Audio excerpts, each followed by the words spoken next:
Hello there. Let me wet this stone a bit more. I don't want it to dry while I'm talking. This is my father-in-law's boker.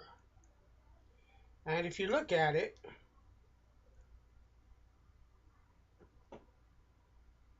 you'll see that it has quite a bit of homeware that's uneven. Let me see if I can try to,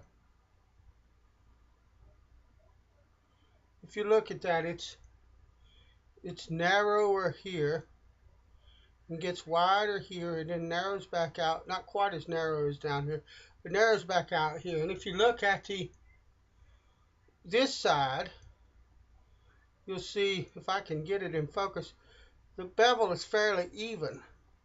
But if you flip it over to this side, where this part of the blade is deeper or has more wear on the spine, you can see a corresponding look or wear or whatever you want to call it there where the bevel is. And what a lot of people would do with this razor, because of that hone wear, the edge of this blade got flattened out so that you have a curve here, but the edge of the blade did not follow that. It was completely flat. And what I did was put a gentle curve back in, a gentle kind of smile back into this edge. Now, there's a couple ways you can do that.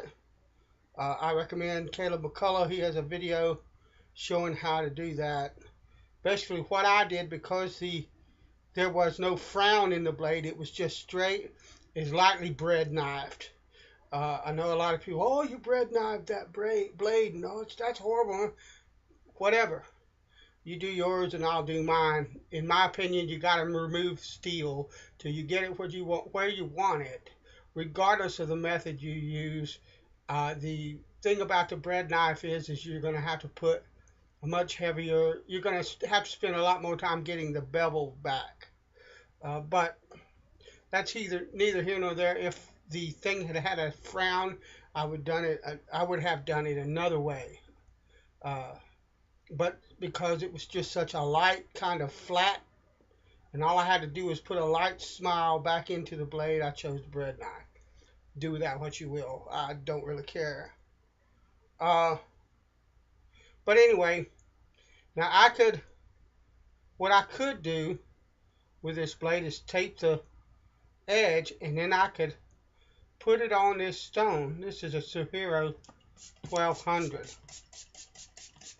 But I could put it on this stone and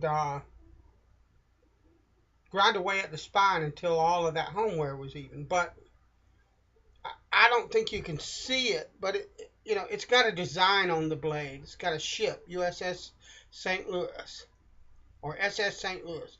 And it says H. Boker right up here. It's really close to the spine. You've got the Boker tree over here and over here.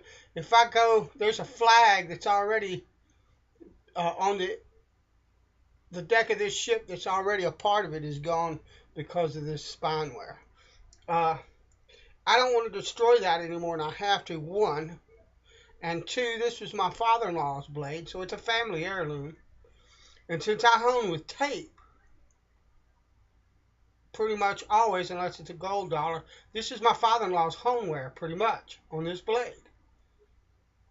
I want to keep it as much as I can the way it was when I got it. So what do? Well, I need to find out.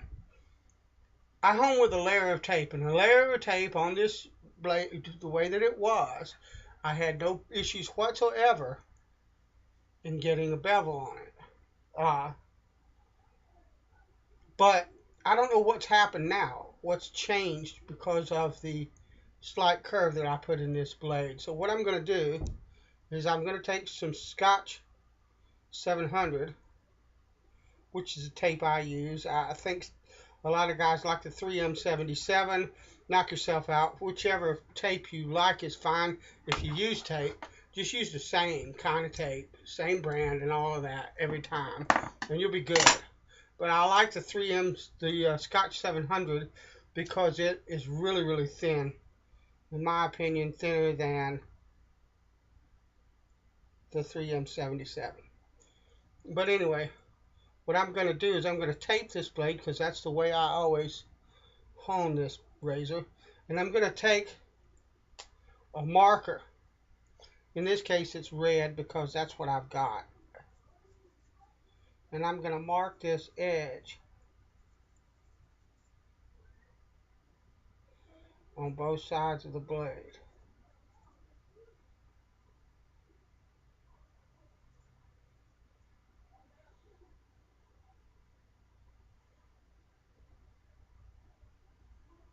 And then what I'm going to do, let me wet this again, is I'm going to take it on this stone, start with a heel leading stroke.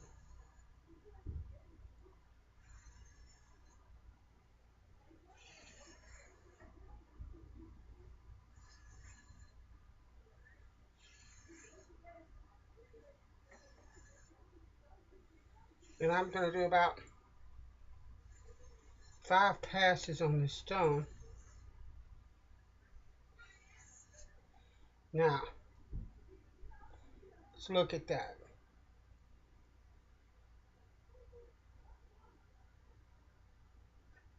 Okay, if you look at this, I don't know if you can see. It's removing this marker everywhere except right here at the tip and right here at the heel. So what's happening is the heel and the tip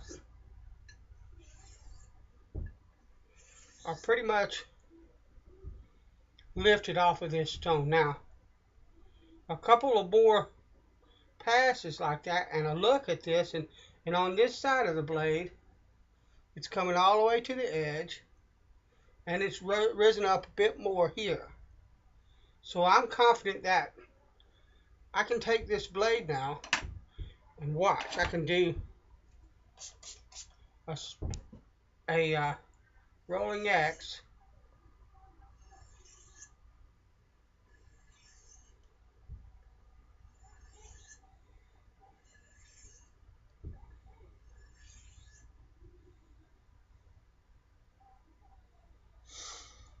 and that's hitting every, I don't know if you can see, but it's hitting every bit of the length of that blade. What I'm going to do is wipe this off now. I don't need that marker. And that's pretty much basically what you've got to do, is you need to find out what that is doing, and then you would adjust accordingly. For me, for this razor, a rolling X is all I need to put the bevel back on this razor and get it shaven again with a layer of tape. But now you might find that you have to work on certain areas of the